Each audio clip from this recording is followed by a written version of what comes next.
Hello. This is my React single page application project. Starting out in the main component, the main parent component, I have just the app.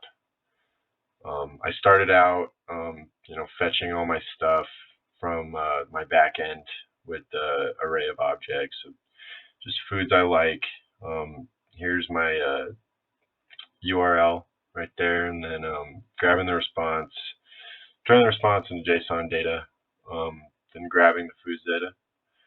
And I was using state along with use effect just because I wanted to use this set foods function to set all the food data when it appears.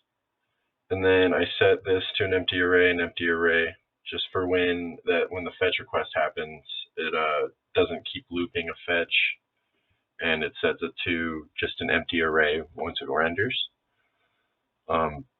Going down here, here's all my child components to the app. As you can see, I set up routes for each one with exact paths to each component. The foods component has a foods prop, just passing down some data, exact paths. The FoodsForm, the new food prop I passed down. Using state, stuff like this, I wanted to set the state to an empty string so that when this handle submit function happens, it sets it to an empty string. It does the post request right here, stringifying whatever data it gets back, just the name, and then I wanted the response to be held in the new food function with food. And so coming down here, I have the onSubmit event with the handle submit for that fires off whenever we submit the post. And then I have my input down here, just the name. I wanted the type to be text, the value of it to be just the name of the food, and the onChange event handler for when we type something in, it registers that something's changing, so it gets ready for the onSubmit. Input type is submit. I just wanted to add new food. Coming back over here,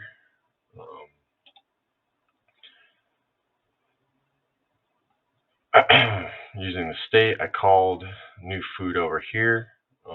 Using the set foods in my state up here, I wanted to use the spread operator so that every new food gets added into the array, into the new array that comes back into the new food. So that's where that comes from. I displayed all my foods using the map, function. Sorry, I forgot what it's called. Foods.map. I rendered food card in here because I wanted those ones to be displayed with the food ID and then the food. And so I called all foods down here so that they get displayed. And then food card is just calling the prop food down from where I was getting, passing this prop down to there, returning just the food name. So that'll just bring up the food name, grabbing these, mapping each over one, displaying that stuff. I imported food card, imported React, exported default foods. Setting up my nav. I have my nav links for just the home, displaying the foods that are already in there, and then the submit input for adding a new food. So I just set those links up right in there. Let's see. This home component was just to have a home root, so it just says Jacob's Fave Foods like that, and then you go right there. It shows all those ones. Can enter in something just like mozzarella, or let's do just cheese sticks. You could add it. It's right there. Comes in. Let's see what I'm missing here. Oh, adding the switch component around all those routes because I wanted them to be able to switch between each other when you want the route. I excluded the nav just because I want the nav to always be showing, so I wanted the routes to always just be there. Let's see. Here's my function for handle change on the on change. It's just using the state to set the name up here. I want to set the name to the event and then the target of being what it's targeting, and then just the values of the name.